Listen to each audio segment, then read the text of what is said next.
صحیح بخاری میں کتاب العلم باب الغضب فی الموعظہ والتعلیم، اس میں امام بخاری حدیث روایت کرتے ہیں۔ حدیث کا نمبر ہے 92۔ راوی ابو موسیٰ الاشعری ہیں۔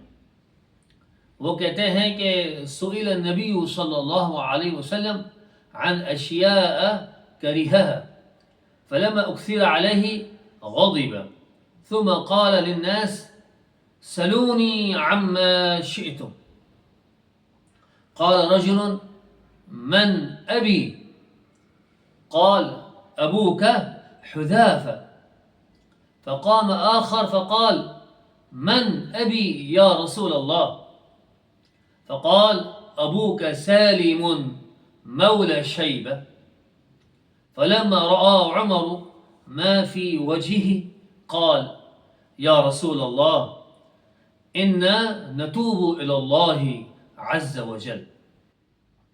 اس حدیث کا ترجمہ کچھ اس طرح ہے کہ ابو موسیٰ اشعری رضی اللہ عنہ کہتے ہیں کہ نبی کریم صلی اللہ علیہ وسلم کو کچھ سوالات ناپسند تھے، یعنی غیر ضروری سوالات۔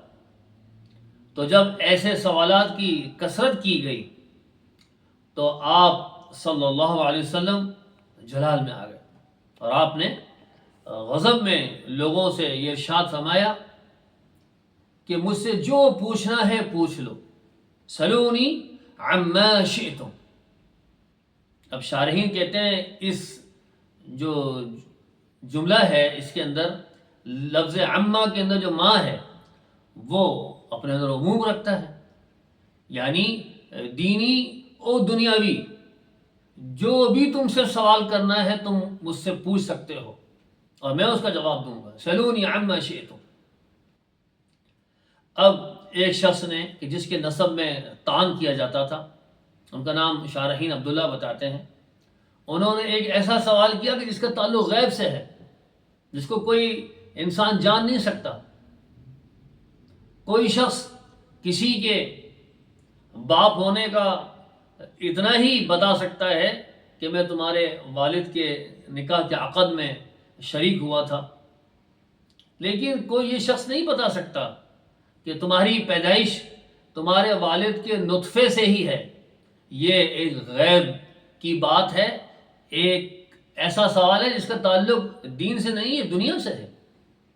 لوگ کہتے ہیں کہ نبی کریم صلی اللہ علیہ وسلم کو دین کے علم میں کمال حاصل تھا، دنیا کے معاملے میں انہیں کچھ پتہ نہیں تھا، نعوذ باللہ۔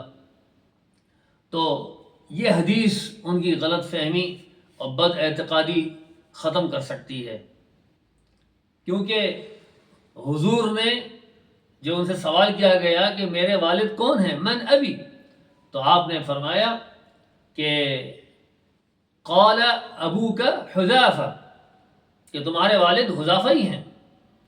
اور دوسرے شخص کھڑے ہوئے، انہوں نے کہا کہ من ابی یا رسول اللہ، تو آپ نے ان کو بھی جواب ارشاد فرمایا کہ ابو کا سالم مولا شیبہ، کہ تمہارے والد سالم ہیں مولا شیبہ، یعنی جو تمہارے والد ہیں وہی تمہارے والد ہیں حقیقت میں۔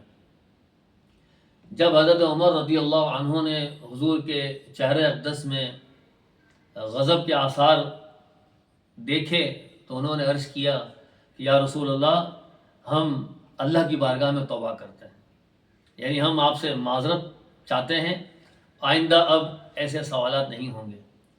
اس حدیث سے معلوم ہوا کہ اللہ تبارک و تعالیٰ نے نبی کریم صلی اللہ علیہ وسلم کو عظیم وسعت علمی عطا فرمائی، چاہے دین ہو چاہے دنیا ہو، اللہ نے آپ کو عظیم علمی طاقت اور وسعت عطا فرمائی۔ اللہ تبارک و تعالیٰ سے دعا ہے کہ اللہ تبارک و تعالیٰ ہمیں اپنے پیارے آقا و مولا جناب محمد رسول اللہ صلی اللہ علیہ وسلم کے دامن سے وابستہ رکھے اور انہی کی امت میں موت نصیب فرمائے۔